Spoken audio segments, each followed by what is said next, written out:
los estados tienen la obligación de diseñar e implementar proyectos que busquen cambios culturales. Así que ese es un poco digamos, el fondo de la cuestión. Primero, los estados tienen la obligación de diseñar. Sigo preguntándome de dónde viene esa obligación porque los Ujú, estados nunca firmaron, ujú. nunca firmaron nada para hacer cambios culturales. Los estados se comprometieron a respetar los derechos humanos, firmando la Convención Americana de Derechos Humanos, que sea dicho de paso, es fabulosa, protege los derechos, protege la vida desde la concepción, protege la familia, protege la libertad religiosa.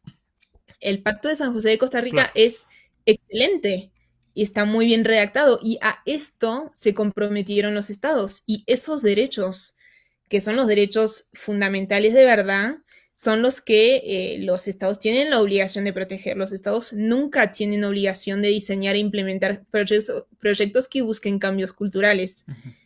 Eso no está escrito en ningún tratado de derechos humanos, ningún tratado internacional.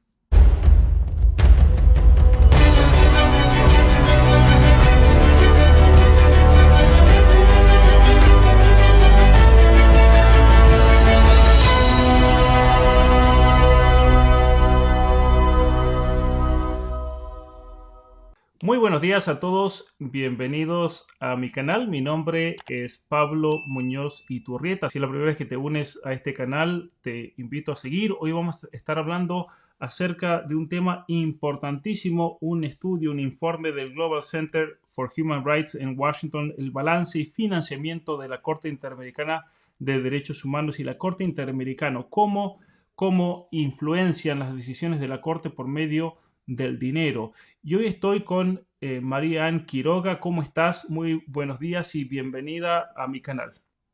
¿Qué tal, Pablo? Muchísimas gracias por la invitación. Un placer poder compartir de este tema con vos. Muy bien, muchas gracias. Para los que están ahí preguntándose de dónde es ella, de qué país es, si te puedes presentar en primer lugar cuál es tu trabajo dentro del Global Centers for Human Rights, tus estudios, cómo te involucraste en este trabajo y después, bueno, vamos a hablar algunos específicos más acerca del informe, pero me gustaría que la gente te conozca un poco más.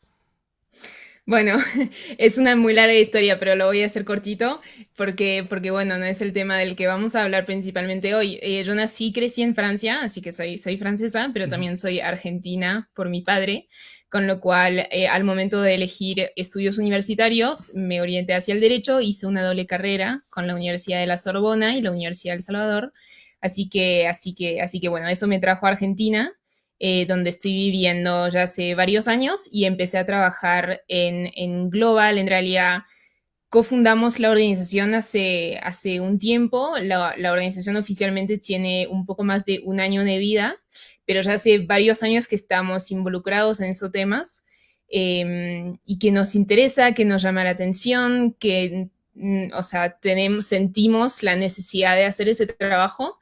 Eh, así que bueno, un poco la vida me llevó a dedicarme a eso y gracias a Dios ahora nos estamos dedicando a esto, a proteger la vida, la familia, la libertad religiosa y también los principios democráticos en lo que son la ONU y la OEA, esas dos organizaciones. Nuestra organización, Global Center for Human Rights, está basada en Washington, D.C., donde está la sede de la OEA y también de la CIDH. Vamos a hablar un poquito de eso más adelante. Es muy importante que esté en Washington. Así que bueno, y el informe que vamos a presentar hoy es, bueno, la primera investigación que se hizo acerca del financiamiento realmente del sistema.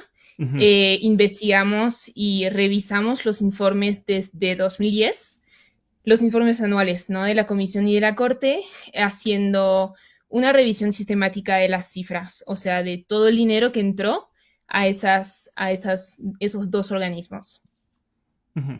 O sea, básicamente era ver la presentación o el gasto, ¿no es cierto?, anual y hacer una investigación como yo estuve leyendo aquí en el informe de dónde venía ese dinero.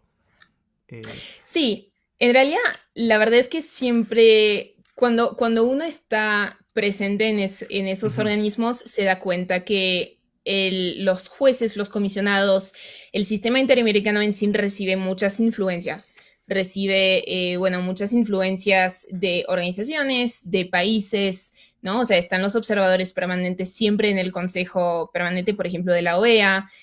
Bueno, y uno ve los diálogos entre las personas y entonces siempre sabíamos que este tema estaba presente, que el sistema recibía influencias a través del Ujú. dinero, pero bueno, también sabemos que mil dudas no hacen una prueba, entonces necesitábamos ir a buscar las pruebas e ir a la fuente principal, que son los informes anuales. Entonces fuimos a esa fuente. Quiero aclarar que esa información es pública, Ujú. 100% pública. Estos informes anuales están en la web de la CIDH, de la Corte, pero nadie nunca lo había mirado de cerca, ¿no? Y Ujú. nunca nadie había por ahí cruzado datos, fijándose muy de cerca cuál era el impacto del dinero que se Ujú. recibía. Ujú. Así que eso es lo que hicimos con ese informe.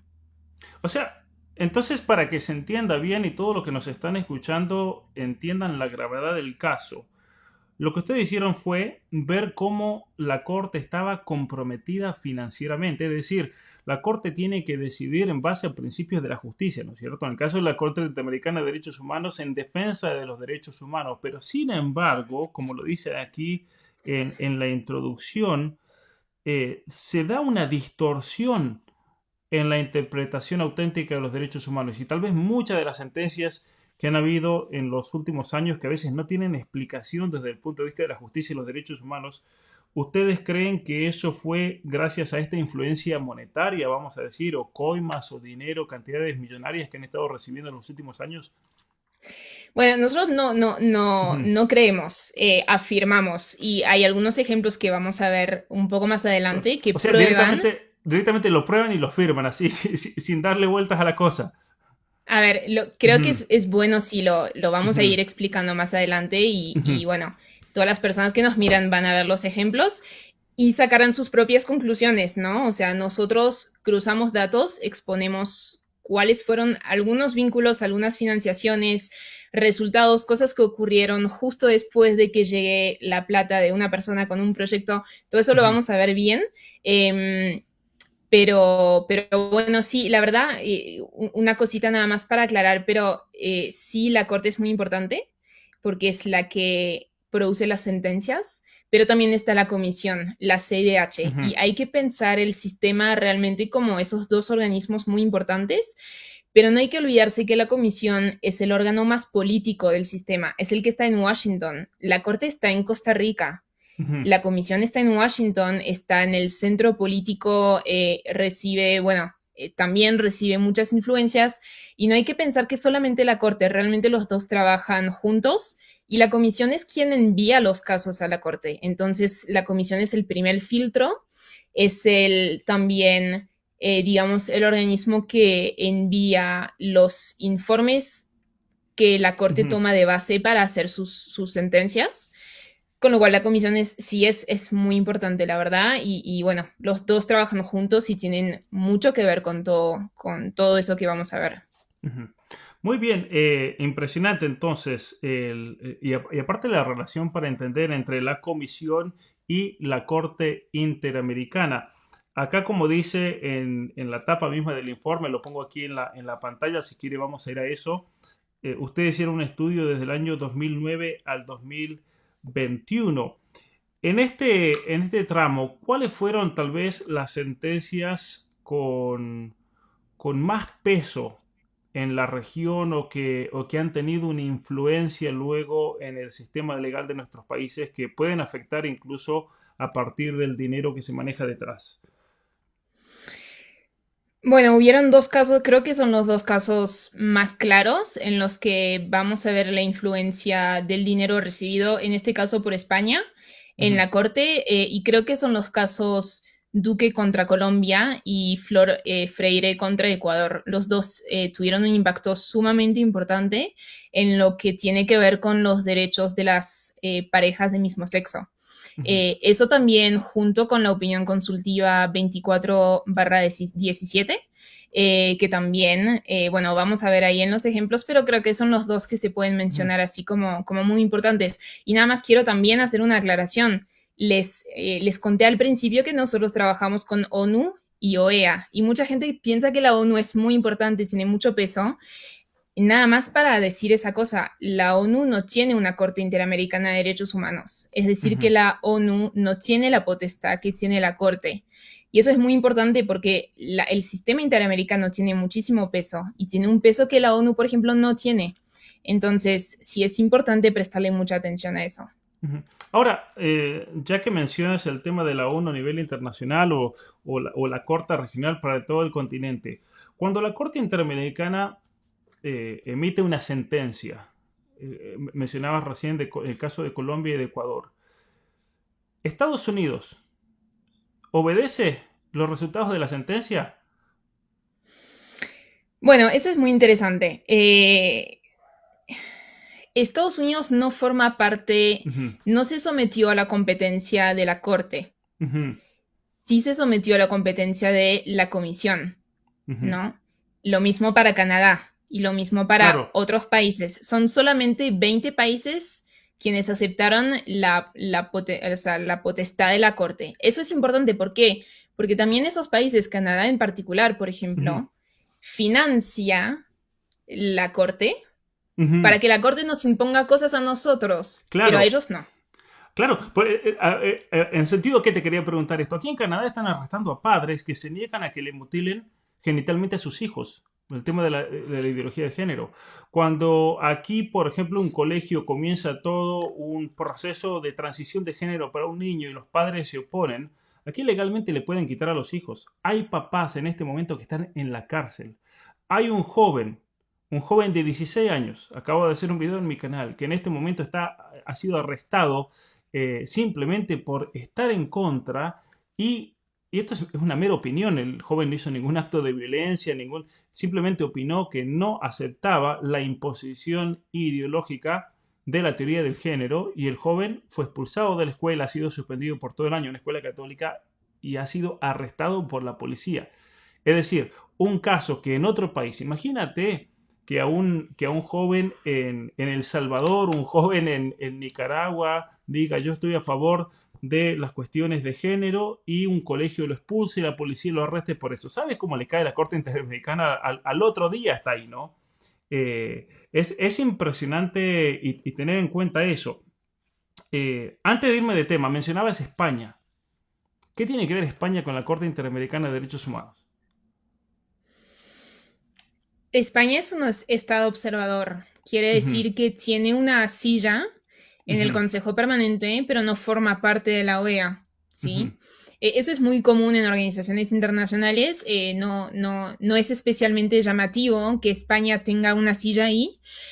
Lo que sí es llamativo, en verdad, es que aporte dinero y que, digamos, condicione la aplicación de ese dinero a determinado ujú, proyecto.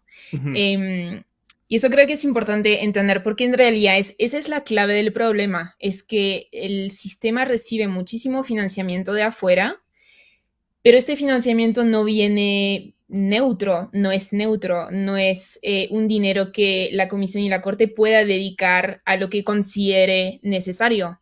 ujú. Ese dinero viene con un objetivo y los objetivos están en los proyectos. Quiere decir que España, en concreto, financió un proyecto que tenía un nombre y que tenía un objetivo. Ujú. Entonces, bueno, creo que podemos seguir si quieres Sí, por para supuesto. ir viendo esos ejemplos, eh, pero esa es Vayamos. la clave del problema. Ujú, Primero, o sea, también otra clave del problema, digamos, todo está vinculado, ¿no? Pero lo que resulta muy llamativo, muy difícil para el sistema es que se volvió totalmente dependiente de ese financiamiento externo. Quiere decir que la CIDH y la Corte reciben dinero desde la OEA, o sea, ujú, de los países miembros que aportan y después se redistribuye entre las diferentes actividades que tiene la OEA, entre la cual está el Sistema Interamericano de Derechos Humanos. Así que una parte del dinero es nuestro y ujú, otra parte del dinero es lo que se llama fondo específico para la CIH y aporte extraordinario en la Corte. Me gusta eso de extraordinario porque muestra mucho, o sea, para qué estuvo pensado. Estuvo ujú, pensado para ser tal vez un complemento o tal vez algo que fuese poco común y se volvió casi la mitad del presupuesto de ambos organismos cada año. Y ahí lo que podemos ver en ese gráfico, al menos para la CIDH y le sigue la Corte, es que realmente ese fondo específico ha llegado a ser más de la mitad del presupuesto. Ujú. Y eso hace que esos organismos estén sumamente dependientes de la plata que van a recibir de ONGs, de países externos y también de empresas. Ujú. O sea, Solamente para perdón, dar un ejemplo. perdón que haga una pregunta aquí. Entonces, cuando está en rojo, significa ese es el dinero que le correspondería por parte de todos los Estados miembros, ¿no? Y cuando hablas de el gráfico en azul, significa el dinero que viene de muchas otras fuentes extraordinarias, como dices tú, que son las que tienen como objetivo influenciar las decisiones, entonces. Bien, sí, es Ujú, exactamente ujú, eso. Entonces, el presupuesto que viene de la OEA, que es ujú, el dinero de los países, ni siquiera alcanza para poder pagar los sueldos, por ejemplo, de los funcionarios que trabajan ahí. Y si te fijas en el año, por ejemplo, 2016, creo que ujú, ahí hay un ejemplo muy explícito porque el presidente de la CIDH en ese momento, que era James Caballero, que es americano, que es de Estados Unidos, en una entrevista, perdón, él había dicho que la mitad del presupuesto venía de contribuciones voluntarias, ¿no? De estados observadores, que también han sido europeos. O sea, en eso quería decir como plata que viene de afuera. ujú. Em, ¿Y por qué lo decía? Lo decía para demostrar y probar la extrema dependencia que tenía la CDH a la plata que venía de afuera. Y en esa misma entrevista explica que está diciendo eso públicamente porque estaban por interrumpir el contrato de casi la mitad de los funcionarios de la Secretaría Ujú, Ejecutiva de la CIDH. O sea que sin la plata de afuera no podían ni pagar los sueldos. claro. Ese es el nivel de dependencia que tienen. Entonces, obviamente están totalmente condicionados por ese dinero y no pueden decir que no a los proyectos que quieren imponer esas ONGs, empresas y países externos. Ujú. El nivel de dependencia es total y aún si ven ahorita, por ejemplo, en nuestros, o sea, los últimos años que hemos analizado, obviamente mejoró la situación, estuvieron haciendo mucho trabajo para que pueda mejorar, pero bueno, si pasas luego a la corte, podemos ver que la situación es igual para ambos. Estos dos libros que ves aquí en mis manos los escribí para que te formes y no te engañen con ideologías. Por eso te quiero hacer un regalo del código Pablo YouTube. Usa el código Pablo YouTube en la página de Metanoia Press para cualquiera de estos dos libros y obtendrás el 20% de descuento. Pablo YouTube en la página de Metanoia Press. Ahí también, y vemos en la corte que la corte también tuvo años en los que más de la mitad del presupuesto era dinero de afuera. Ujú. Así que eso los hace sumamente dependientes. Te puedo pedir algunos ejemplos. Mencionabas casos de ONG donando muchísimo dinero y el caso de empresas. ¿Nos podrías dar algún caso concreto de Bien, ONGs y de empresas y en referencia a qué ellos o para qué tipo de influencia donaban ese dinero? en la página siguiente Ujú, tengo algunos nombres. Algunos los van a ser muy familiares. Bueno, países, vamos a tener mucho a España, como ya mencioné, ujú. Noruega, Finlandia, Países Bajos, Suecia, Suiza, Reino Unido, Holanda, para solamente citar algunos. En ONGs vamos a tener a la Fundación Arcus, Freedom House, la Fundación Ford, Oxfam, la muy conocida Open Society Foundation, muchas más, obviamente, estas son las más conocidas. De hecho, son muy conocidas por financiar temáticas, digamos, con una agenda ideológica muy marcada, con lo cual, bueno, de eso, digamos, no hay duda de que están buscando con el financiamiento del sistema, ¿no? O sea, Ujú. y después empresas, podemos encontrar a Google, a Microsoft, entre otras. Tengo que decir que las empresas no es lo que más financia, más, o sea, son más países y ONGs, pero también encontramos empresas. Y Google, por ejemplo, ¿para qué financia la Corte Interamericana? Financió para varios proyectos más Ujú. bien chiquitos, pero bueno, ¿para qué? Esa es la gran pregunta, ¿no? Y en realidad el para qué lo encontramos con los nombres de los proyectos que financian. Y a continuación tenemos algunos ejemplos. El ejemplo más fuerte que encontramos, y ahí es también el momento en el que voy a decir a todos los que nos escuchan, háganse su propia opinión sobre esto. Ujú, Es el ejemplo que te daba al inicio, Pablo, de España. ujú, Desde el año 2009, o sea, desde que empezamos a mirar los informes anuales, la Agencia Española de Cooperación Internacional para el Desarrollo eh, destinó, eh, destinó una cantidad, digamos, de dólares enorme a la Corte Interamericana. Obviamente, año por año iba financiando diversos proyectos. Y la verdad es que al inicio los proyectos eran más bien neutros, como te decía, ¿no? O sea, no tenían específicamente un destino, ujú. pero se ve que, bueno, la agencia española entendió cómo funcionaba eso y, bueno, entendió también el impacto que podía tener en la agenda del sistema y empezó a financiar proyectos con nombres muy específicos. Y en particular en 2016 financió un proyecto llamado Protección de Víctimas y Personas Pertenecientes a Grupos Vulnerables a través de medidas provisionales y resolución de casos contenciosos sobre alegada discriminación por orientación sexual y garantías del debido proceso. Quise resaltar esas dos cosas, casos contenciosos y orientación sexual, primero porque casos contenciosos para los no abogados y las personas que no estén familiarizadas con este tema, casos contenciosos, o sea, resolución de casos contenciosos, quiere decir sentencia. Ujú.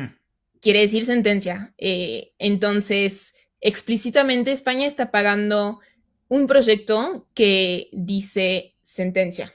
O sea, Claro. O estoy sea, para dando que dinero. sentencien. Ujú, ¿Para qué sentencias?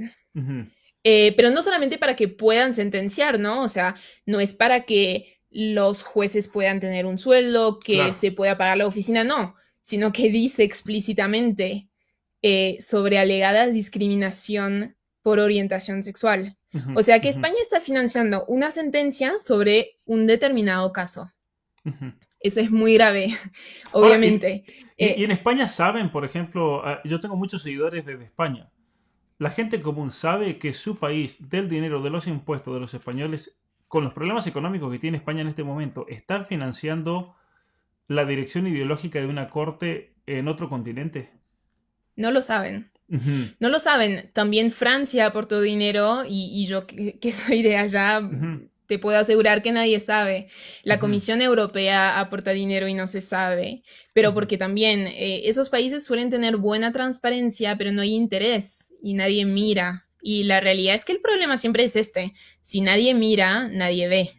Claro, claro. Mira, Eh, te voy a dar otro ejemplo de Canadá, donde yo vivo. Canadá tiene una política externa feminista. Así se define. Cualquiera puede ir a la página web del Ministerio de Relaciones Exteriores de Canadá y la política de Canadá es avanzar, como se dice en inglés, llevar el feminismo y todas las implicaciones de la ideología feminista al resto de nuestros países. Es decir, legalizar el aborto, todo lo relacionado a la cuestión de género, identidad de género, orientación sexual, y se pone muchísimo dinero al respecto. Pero yo cuando le cuento eso a conocidos míos, no tienen ni idea realmente de que eso se trata así porque no se publicita, ¿no?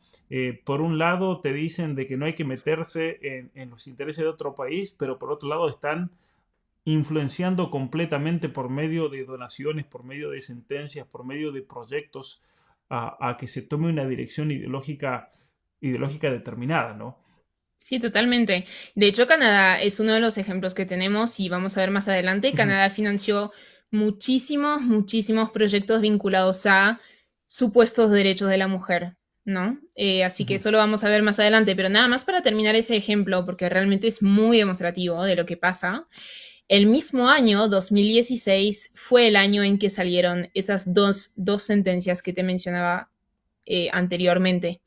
Es decir, que el proyecto fue financiado para el año 2016, se informó en 2015, ¿no? O sea, la comisión recibió la plata en 2015 para que el proyecto sea ejecutado durante 2016.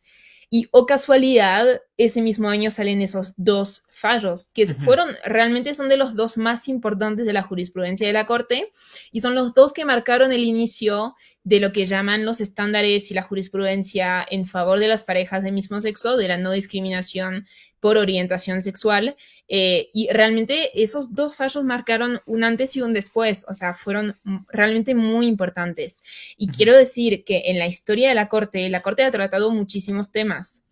Nunca había tratado dos casos de tanta importancia de la misma temática, que es una temática sensible, en el mismo año. Ujú, ujú. Vamos Así a que eso pasar. fue, sí, pasemos al Claro. siguiente. No, o sea, el nivel de influencia El es nivel más de que influencia claro. es Ujú, total, es muy explícito. Luego tenemos el ejemplo de las opiniones consultivas. Las opiniones consultivas, aunque se llamen opiniones, la Corte pretende imponerlas a los países. Eso es muy importante, no son derecho, son lo que se llama estándares de derechos humanos, pero no son ley. Los países no firmaron digamos, obedecer a lo que diga la Corte en una opinión, porque justamente por eso se llama opinión, ¿no? claro. Sirve para orientar y demuestra, digamos, lo que puede pensar la Corte de determinado tema, pero sí, la verdad es que en la práctica tiene mucha importancia y mucha relevancia. De vuelta a la agencia española, financió en el mismo año un proyecto que decía, que se llamaba Mantenimiento de las capacidades de la Corte IDH para resolver casos y opiniones consultivas, y ahí aparece opiniones consultivas, que Ujú, contribuyan a la protección de grupos vulnerables a través de la emisión de estándares sobre medio ambiente, derecho de los pueblos indígenas, deberes de especial protección de las niñas, niños, asilo, violencia sexual y no discriminación por orientación sexual y por identidad de género.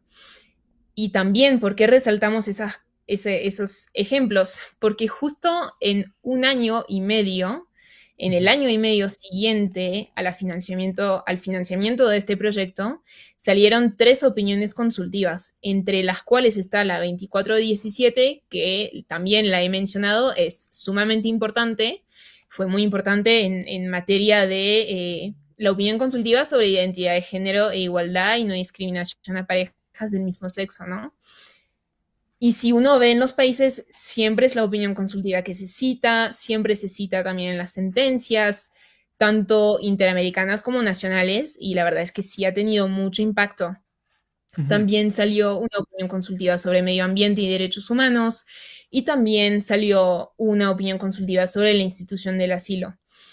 Todo eso para decir que fíjate a qué punto están presentes esas tres temáticas en el nombre del proyecto que se financió y Claro. en un año y medio salieron tres opiniones consultivas. Y nada más para apoyar lo que estoy diciendo, pero opiniones consultivas no es algo que la Corte haga cada 3 semanas. Son Ujú, muy raras y de hecho en la historia de la Corte han salido muy pocas. Y que salieran tres opiniones consultivas en un año y medio fue inédito. Nunca ujú. pasó, nunca produjo tantas opiniones consultivas en tan poco tiempo. Y eso, la Perdón. verdad, es eh, llamativo. sí, y aparte que la Agencia Española de Cooperación Internacional para el Desarrollo done una cantidad enorme de dinero, ¿no? Porque no es solamente este proyecto. Aquí yo veo en el reporte son 4.737.000 dólares en En total que total, han dado, sí, ¿no? de O sea, financiamiento a la ujú, Corte desde 2009. ujú. Es una cantidad de dinero enorme realmente. ¿Y cuál es el Realmente sí. propósito ideológico de fondo? O sea, ¿quién está detrás de esto?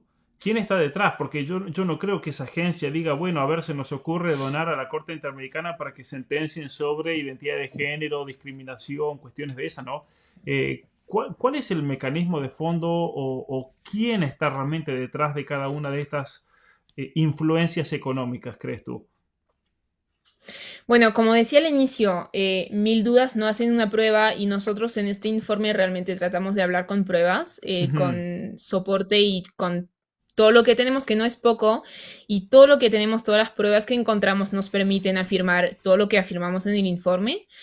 Ahora, ¿quién está detrás de esas organizaciones? Si están esas personas efectivamente o no, no lo sabemos. ujú, Lo que ujú. sí encontramos como, digamos, modus operandi, si así se puede decir, es que, y eso creo que es muy importante entenderlo, las personas que quieren imponer una agenda progresista en la región saben que por medios democráticos no lo logran. Es decir, que por medio de los parlamentos, de los congresos, no lo están logrando. Y ya sé que puede parecer muy llamativo porque todos tenemos en mente ejemplos de los países en los que se haya, no sé, legalizado el aborto como en Argentina y uno dice, no, bueno, el Congreso ha podido votar a favor de esas cosas, es cierto, pero en la mayoría de los países no, y en la mayoría de los países se rechaza. Lo que Ujú. pasa es que los rechazos hacen menos ruido que los votos a favor. Claro, Entonces, por ahí no nos damos cuenta, pero digamos, los congresos sí están defendiendo los valores que están presentes en nuestras sociedades de América, que son más bien conservadores. Y creo que un ejemplo muy importante para mencionar y tiene que ver con esas opiniones consultivas es que cuando la opinión consultiva 2417 fue, o sea, antes de que fuera publicada por la Corte, siempre se hace una audiencia, ¿no? Y el juez, durante esa audiencia, nuestro equipo estábamos, y el juez Viogrossi, que en paz descanse, falleció hace poquito y era realmente creo uno de los mejores jueces que tuvo la Corte en su historia. Y este juez hizo la pregunta, ¿no? A un funcionario del país que solicitaba la opinión consultiva, preguntándole, bueno, pero si quieren avanzar, digamos, en materia de derechos para parejas de mismo sexo, ¿por qué no, digamos, por qué no lo debaten democráticamente? ¿Por qué no claro. pasan por sus congresos, su parlamento? Eh, y la verdad es que nos sorprendimos mucho por el funcionario del país que se sinceró y que dijo que habían intentado, pero que no lo habían logrado y que entonces Ujú, por eso solicitaban a la Corte digamos, publique esa opinión para que eso hiciera avanzar el tema en su ujú, país.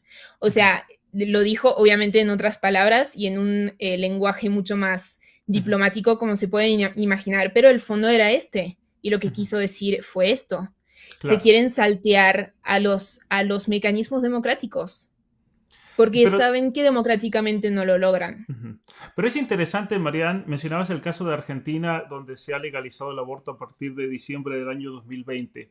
Pero sí, como bien dices, yo creo que hay un triple mecanismo, me parece, para tratar de imponer la agenda progresista. En un primer momento, la vía democrática, que no ha funcionado en ningún lado, ni siquiera en Argentina, y ahora te voy a explicar por qué. Sí, Tú lo igual sabes bien, coincido pero para que nos contigo. Sí, sí, escuchen, sí, sí. sí. Pero la vía democrática que no funciona. Entonces ahí tratan de hacerlo por medio de las Cortes Supremas de cada país, ¿no? Tenemos el caso FAL de Argentina, 2012. Yo creo que eso fue lo que prepara el debate del aborto en Argentina. De repente la Corte Suprema emite una sentencia que no tiene ni pies ni cabeza porque ni siquiera fue un juicio abstracto, ni siquiera estaba el caso, ya el caso había dejado de existir, como yo lo expliqué en un, en un artículo y en un video que hice aquí en YouTube, porque obviamente el caso sobre el que se trataba no existía más el caso. Entonces no había por qué decidir sobre eso. Pero fijémonos en el caso de eutanasia, por ejemplo, en Colombia. Fijémonos el caso de las uniones del mismo sexo, como pasó en Costa Rica. No está dentro de la Corte Interamericana, pero fijémonos el caso de Canadá, por ejemplo, que es así como logran imponer despenalizar el aborto hace muchísimos años ya, el tema de las uniones homosexuales, el tema de la eutanasia. La Corte Suprema es un caso muy bueno, la Corte Suprema, o interesante, ¿no? Para entender esto, la Corte Suprema le ordena al Parlamento que tiene que sacar una ley para legalizar la eutanasia. O Exactamente. sea, no existe la democracia. Ahora, y aquí voy al tercer mecanismo, cuando las Cortes Supremas regionales ya no funcionan para poder imponer algo, se está recurriendo a la Corte Interamericana de Derechos Humanos para que desde arriba se diga El Salvador, por ejemplo, tiene que legalizar el aborto, o el caso de Chile con una sentencia que recibió hace poco en un tema determinado, y así, ¿no es cierto?, es que están logrando imponer esta agenda progresista los mismos que después se llenan la boca de democracia, ¿no? Y de derechos humanos. Tal Ahora, cual. Marianne, la pregunta es la siguiente. ¿Desde cuándo crees tú que comienza a darse esa tergiversación y perversión del sistema judicial a nivel tanto nacional como a nivel internacional? ¿Cuándo es que hay un cambio y se ven los hechos concretos que empieza a usarse de este mecanismo? Es muy buena pregunta. Es muy buena pregunta. Yo creo que, bueno, tal vez los casos más emblemáticos que hemos encontrado, sí, la verdad, vinieron desde Ujú. 2015, por esos años. Y yo creo que tal vez si vuelves a poner la presentación hay más Sí. ejemplos de proyectos, de casos. Yo creo que son los años 2015, 2016, Ujú, 2017, al menos en el sistema interamericano, en los que ujú, vimos más ejemplos de estos. Eh, pero luego creo que ya se venía ujú, ujú, preparando. La verdad es que también todas estas organizaciones, los lobbies, lograron meterse muchísimo. Si nosotros, eso no está en el informe, pero sí hemos hecho como un análisis de los fallos de la Corte. Y fíjate que en los primeros años de funcionamiento de la Corte, más de la mitad de los casos tenían como peticionarios, es decir, los que defendían a las víctimas, a ujú. una sola organización. Mm, ¿No? Y ahorita, por ejemplo, vamos a tener en junio, elecciones de comisionados y siempre en los años anteriores, todo lo que hemos, digamos, visto en esas elecciones de comisionados y jueces es que siempre entre los candidatos están personas que estuvieron en esas organizaciones. claro. Entonces, la verdad es que ese mundo es chico, las personas que trabajan ahí se conocen.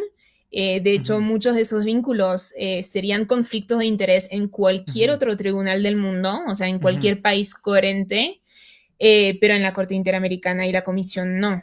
Entonces, bueno, creo que sí fue todo un terreno que se fue preparando y lo que sí nos llama mucho la atención es que ahora no se esconden, ujú, hacen las cosas, o sea, totalmente abiertamente, no se ujú, esconden. Todas esas cifras, como te decía, son públicas. claro. Y hay cosas que a veces publican y uno dice, no puede ser, como tienen tanta impunidad para hacer algo que va Ujú, en contra de cualquier norma ética que ujú. estaría y que está en todos los tribunales nacionales, ¿no? Claro, es una violación total a cualquier principio de la ética. Eso en inglés hay una expresión muy buena que en español podríamos decir el molinete, ¿no? Esa puerta, revolving door se dice en inglés, ¿no? Pasa mucho en el ámbito de las farmacéuticas y las agencias de salud de nuestros países, ¿no? Los que trabajan para farmacéutica terminan trabajando para los organismos que después controlan a las farmacéuticas y así se van cambiando. En una temporada trabajan para uno, en la otra temporada trabajan para el otro. Es increíble realmente el nivel de corrupción al cual nos estamos enfrentando hoy en día. Pasemos a este si te Bien, parece. Ujú, sí, sí, sí. Para seguir dando ejemplos, porque no son pocos y van a ver que también, si van al informe, de hecho, no lo dije, pero el informe es gratuito, es totalmente accesible en la página web de nuestra organización. Me imagino que tal vez podremos dejar el link del informe, Voy a pero poner es totalmente el link, público. ciertamente, voy a poner el Así link que en la descripción de este informe que acá está impreso, pero lo pueden bajar en PDF y ahí leerlo y compartirlo. perfecto. Y también sepan que todo lo que decimos en el informe tiene fuentes, con lo cual si también quieren ir a las fuentes, Ujú, también están y se encuentran en el informe. Pero nada más para citar algunos otros proyectos que han sido financiados. Ahí en este caso son informes. Los informes, lo que es importante entender es que también son parte de los considerados estándares. Quiere decir que son pronunciamientos de la comisión y de la corte, en este caso son de la comisión, que no tienen fuerza de ley, o sea, no son ley, pero sí son muy ujú, importantes y siempre se citan, ¿no? En los países se citan, bueno, las ONGs, entonces sí, la verdad es que tienen mucha relevancia. E imagínense que esos informes son financiados casi enteramente por organismos, por ONGs o por países externos. Imagínate, Pablo, tener un informe de cualquier Corte Suprema de un país y que en la tercera página del informe oficial de esta Corte tengas el logo de la Open Society, por ejemplo. ujú, ujú. Son cosas que suceden en cada, o sea, la enorme mayoría de los informes que publica la CIDH y también la Corte son financiados por países externos, ONGs, y están los logos, los agradecimientos a esas organizaciones que, bueno, son la base de esos informes. Tenemos, por ejemplo, informes sobre violencia contra personas lesbianas, gay, bisexuales, trans e intersex en América, por ejemplo, pagado por Chile. Chile es parte miembro del sistema, pero Dinamarca no, Estados Unidos, Fundación Arcus, ONU-SIDA, los Países Bajos, Reino Unido, ¿no? Después otro informe, reconocimiento de derechos de personas LGBT, también financiado por 3 organizaciones internacionales que se dedican a defender este tema. Tenemos otro informe sobre personas trans de género diverso, sus derechos económicos, sociales, culturales y ambientales. También las mismas fundaciones. Acceso a la justicia para mujeres víctimas de violencia sexual en Mesoamérica. Y después tenemos otros informes. Bueno, el pagado por Canadá, por ejemplo, tenemos estándares jurídicos vinculados a la igualdad de género y a los derechos de la mujer en el sistema interamericano. Hay que entender que cuando dicen derecho de la mujer, pocas veces van a mencionar el derecho a una salud integral o un derecho a la educación. No, los derechos de la mujer muchas veces se limitan a ser derechos supuestamente sexuales y reproductivos, pero en otras palabras, aborto, Claro. porque es lo que muchas veces quieren poner detrás de eso. Después tenemos otro informe que es muy interesante. A ver, en la página siguiente. Bueno, este informe, Protesta y Derechos Humanos, es el informe que fue publicado por la Open Society. Tiene el logo de la Open Society y también ese informe es público, está en la página web de la CEH. Invito a todo el que quiera a poder ir a buscarlo y fijarse, si no me equivoco, es la tercera página, casi siempre está el logo en la tercera página. Y bueno, va a ver que el financiamiento fue 100% de la Open Society. Lo curioso de este informe es que fue publicado un mes antes de que empiecen las protestas en Chile. Claro. Y eso sabemos que, bueno, no fue solamente Chile, fueron muchísimos otros países que siguieron después en la región. Claro. ¿Qué pasa? Que todas las organizaciones se apoyaron en este informe para decir que sí tenían derecho a romper una ciudad, tenían derecho a interferir con el derecho de otras personas a tener una vida libre de cualquier, digamos, impedimento de ir a trabajar, a tener una propiedad privada y a tener respeto de sus derechos también. Entonces, ese informe sí, la verdad es que fue muy importante y dio la casualidad que salió un mes antes de las protestas en Chile. O sea, nada es casualidad aquí, en lo que estamos viendo. Bueno, uno elige si cree en la casualidad o no. Nosotros consideramos que pasado cierto nivel de, digamos, de correlación, ya es muy dudoso, ¿no? Y la verdad es que sí, este informe, por ejemplo, si uno mira las formulaciones, las expresiones, son formulaciones y expresiones que también uno encuentra en la página web de la Open Society o de otras organizaciones que tienen el mismo discurso. Claro. Entonces uno legítimamente puede dudar del origen, ¿no? O en todo caso de la originalidad de la CIDH en analizar este tema. O sea que podríamos decir que no solamente se está usando la Corte para imponer una agenda progresista, sino que también se está usando la Corte, en este caso específico que tú mostrabas, para desestabilizar a la región, también como ocurrió en el caso de... Ahí fueron 3 países, si mal no recuerdo. Estuvo Bolivia, Ecuador y el caso de Chile, ¿no? Y bueno, después ha estado el caso de Perú. Sí, totalmente. Totalmente. Y saben muy bien que esos informes tienen mucho impacto en toda la región. Y es lo que buscan, ¿no? Por eso hacen estas inversiones. Yo creo realmente que esas organizaciones lo ven como una inversión que hacen en el sistema para que luego tenga impacto en los países. Bueno, después aquí tenemos muchos más ejemplos. No los voy a leer uno por uno, además están detallados en el informe, pero para que vean un poco los montos, las temáticas, ahí es puramente proyectos LGBT, que la verdad sí es un tema que la comisión, digamos, defiende mucho, o sea, está muy presente esa temática dentro de todo el trabajo que produce la CIDH. Y bueno, y pueden ver, digamos que hay cierta recurrencia, ¿no? En el origen de los fondos para estos proyectos. Después tenemos varios conflictos de intereses, pero uno que es bastante explícito es, digamos, las organizaciones que financian jueces y partes. No sé vos, Pablo, ¿qué pensarías si vos y yo tenemos un conflicto y vamos ante el juez para poder Ujú. resolver ese conflicto y de repente te das cuenta que un amigo me financia a mí y financia al juez? Claro. Eso es lo que pasó en el caso Manuela, Manuela contra El Ujú, Salvador, que también fue un caso que intentó avanzar con la temática de aborto en la región.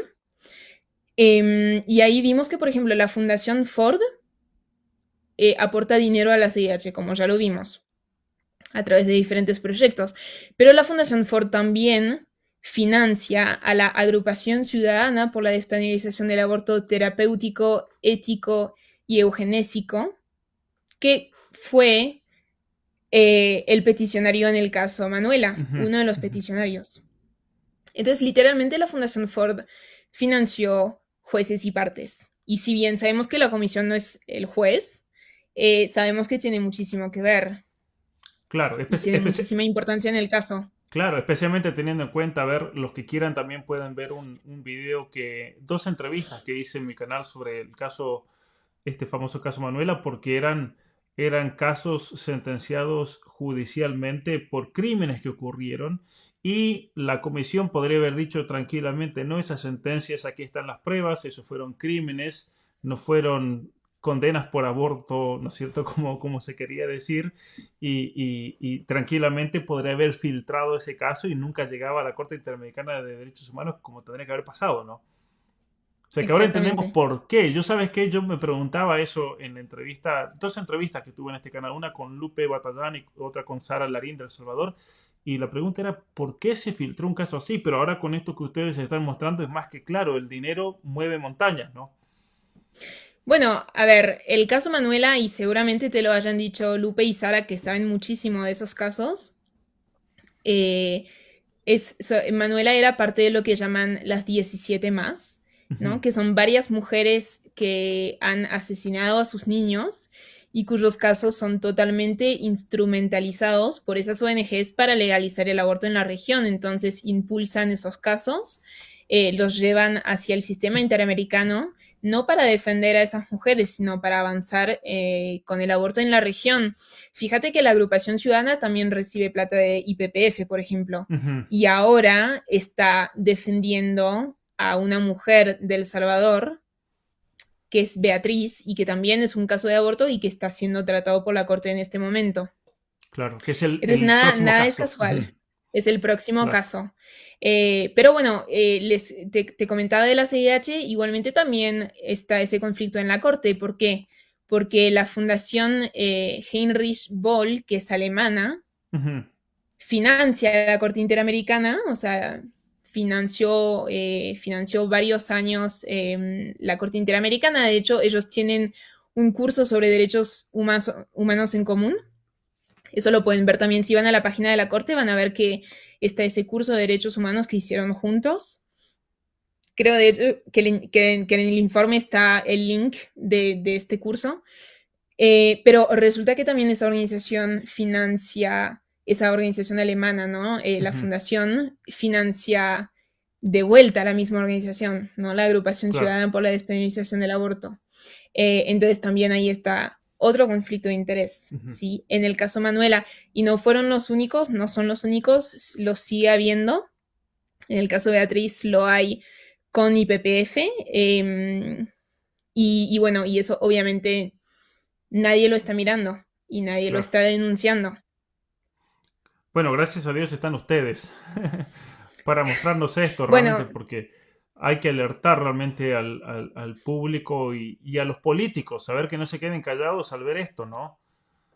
sí, totalmente. Y creo que lo más importante, y realmente es un mantra que tenemos nosotros, es que, o sea, lo que no se mira, no se ve, y lo que no se difunde, no se conoce. Y Ujú, nosotros tenemos que difundir esto, porque no se están escondiendo y ya están haciendo las cosas a plena luz del día, no se esconden, y están en plena impunidad porque nadie los mira. Entonces Ujú. nosotros nos dedicamos a mirar de cerca todo lo que hacen. Y de hecho, un ejemplo más de que hacen todo esto a la luz del día y sin tener ya ningún resguardo porque piensan que son totalmente, digamos, exentos de rendir cuenta a los países, es esa cita que Ujú. tenemos en el informe de reconocimiento de derechos de personas LGBTI, que dice explícitamente que las sociedades en América están dominadas por principios arraigados de heteronormatividad, cisnormatividad, jerarquía sexual, los binarios de género de sexo y género y la misoginia. Es muy difícil de pronunciar, casi nunca lo puedo pronunciar entero sin equivocarme. Pero bueno, eso es una cita, digamos, es palabra de la OEA, de la CIDH. O sea, hay que Y eliminar el más hecho allá, de que somos hombres y mujeres, básicamente. totalmente, eso es lo que Ujú. dice en sustancia. Y después, más adelante, dice, los estados tienen la obligación de diseñar e implementar proyectos que busquen cambios culturales. Así que esa es un poco digamos, el fondo de la cuestión. Primero, los estados tienen la obligación de diseñar. Sigo preguntándome de dónde viene esa obligación porque los Ujú. estados nunca firmaron, Ujú. nunca firmaron nada para hacer cambios culturales. Los estados se comprometieron a respetar los derechos humanos, firmando la Convención Americana de Derechos Humanos, que sea dicho de paso, es fabulosa, protege los derechos, protege la vida desde la concepción, protege la familia, protege la libertad religiosa. El Pacto de San José de Costa Rica Claro. es excelente y está muy bien redactado y a esto se comprometieron los estados y esos derechos, que son los derechos fundamentales de verdad, son los que los estados tienen la obligación de proteger. Los estados nunca tienen obligación de diseñar e implementar proyectos que busquen cambios culturales. Ujú. Eso no está escrito en ningún tratado de derechos humanos, ningún tratado internacional. Pero sigo con la finalidad, dice la CIH, de garantizar la aceptación a las personas cuya orientación sexual, la identidad de género real o percibida, o cuyas características sexuales difieren de los patrones mayormente aceptados por la sociedad. Esa cita me parece muy importante porque, bueno, no es que nosotros somos paranoicos, no es que inventamos y le prestamos malas intenciones a la CIH Ujú. y a la Corte. Como te decía, nosotros nos basamos en las pruebas. Claro. Tenemos muchas dudas, buscamos pruebas y nada de lo que decimos y lo que afirmamos no tiene sustento. Entonces, no es que les prestamos malas intenciones, es que ellos mismos los explicitan y está todo contenido en esta cita. Lo que quieren no es una protección de los derechos humanos tal como se comprometieron los estados. Buscan cambios culturales, buscan imponer una agenda que es hasta contraria a los tratados que han Ujú. firmado los estados. Y realmente Ciertamente. eso es, digamos, es totalmente antidemocrático y ya es hora que la población de América se dé cuenta de eso, pida cuenta, pida que esos organismos rindan cuentas de todo lo que hacen y también exijan a sus países que hagan respetar su soberanía. O sea, colonización ideológica total es lo que estamos viendo aquí. Totalmente. Totalmente. Así que en este link donde está, bueno, la página Ah, perdón. web nuestra, van a Ujú. poder encontrar el informe, igualmente seguramente se pueda dejar. Nosotros nos dedicamos a eso, a hacer respetar la soberanía de los estados ante esos organismos internacionales, defender nuestros valores también en esos organismos y sobre todo visibilizar todos los abusos, todas las extralimitaciones que esos organismos están haciendo día tras día. Muchas gracias, Marianne, para todos los que quieran. Entonces, yo voy a poner este link en la descripción y también lo voy a dejar fijado en el primer comentario que van a encontrar debajo de este video. Pero quería agradecerte en primer lugar a ti por el tiempo, estar con nosotros. Marianne es miembro del Global Center for Human Rights, así que gracias por el trabajo, gracias a todos los que conforman parte de este grupo que están haciendo un trabajo excepcional, a Sebastián, a Neidy y el resto del equipo. Realmente hay que alertar. Ustedes han hecho un trabajo enorme, pero para todos los que nos están escuchando desde el otro lado, ahora está esa otra parte, ¿no? Lo que tenemos que hacer nosotros. ¿Y qué consejos nos das que puedan ser los más efectivos para llevar a mucho más allá y que realmente tenga un impacto en nuestras sociedades el informe que han publicado? Bueno, primero agradecerte a vos, Pablo, por el espacio, por dar prioridad a esos casos. Creo que de verdad personas como vos hacen que las cosas puedan avanzar, ¿no? Porque nosotros investigamos, publicamos un informe, pero bueno, es lo mismo. Si nadie lo mira, nadie se Ujú, entera. Y si nadie se entera, nada cambia. Entonces, y eso lo vinculo con lo que me preguntabas de qué se puede hacer.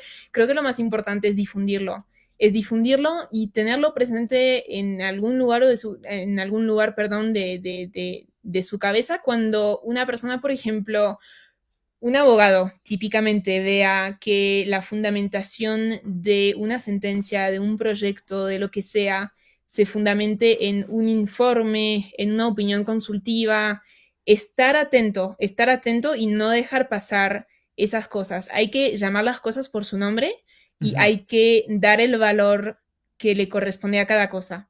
Los tratados internacionales tienen un determinado valor y los informes de la CIH tienen otro valor. Las opiniones consultivas también, los comunicados de prensa también. Y eso es muy importante, ¿no? O sea, no tomen por letra de ley lo que no lo es.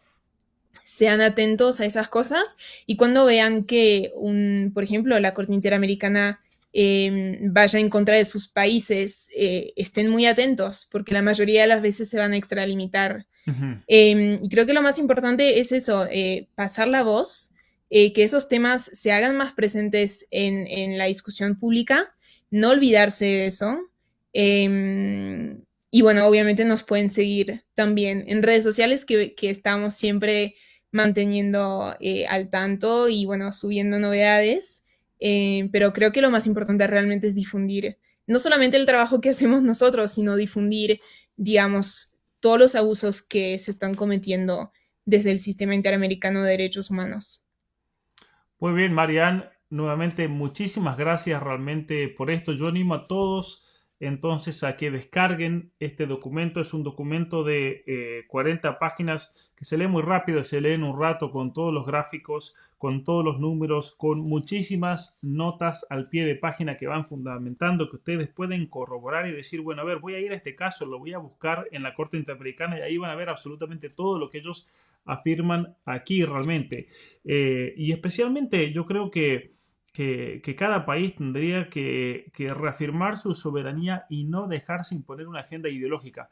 Esto es importantísimo, ¿no? Para demostrar que esto no es una conspiración, de que hay una agenda progresista que se busca imponer, de que es una agenda progresista que tiene muchísimo dinero detrás, que hay motivaciones ideológicas con gran financiamiento que hacen que la Corte obviamente vaya en una dirección determinada, especialmente con los grandes conflictos de interés enormes, enorme que tú mencionas ahí.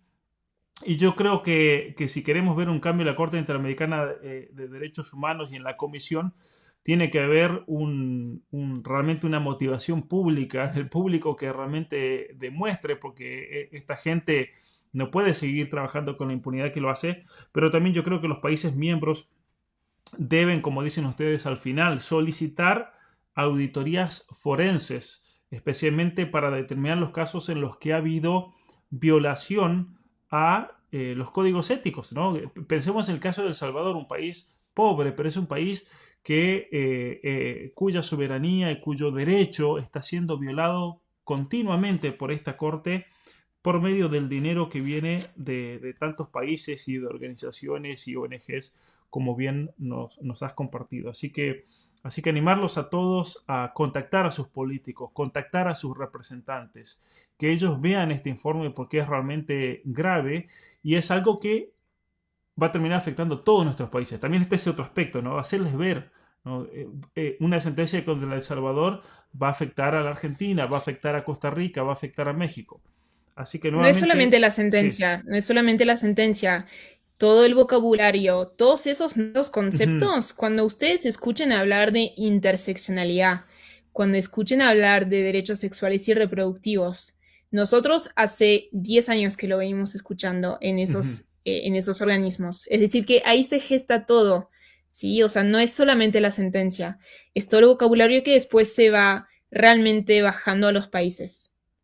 Así es. Bueno, Marianne, te dejo y gracias enormes. Realmente vamos a seguir en contacto y ya saben que cuentan conmigo, tanto tú como todo el equipo del Centro de Derechos Humanos. Gracias enormes por ese trabajo y realmente un gusto poder compartir contigo este momento. Muchísimas gracias a vos, Pablo. Hasta la próxima. Todo el trabajo que realizo en este canal es gracias a la generosidad y apoyo de cada uno de ustedes. Así que si quieres colaborar para que pueda continuar ofreciendo cursos gratuitos y videos de formación sobre distintos temas de actualidad, te quiero invitar a que me apoyes ya sea como miembro especial de este canal o por medio de una suscripción en Patreon. Muchas gracias y hasta la próxima.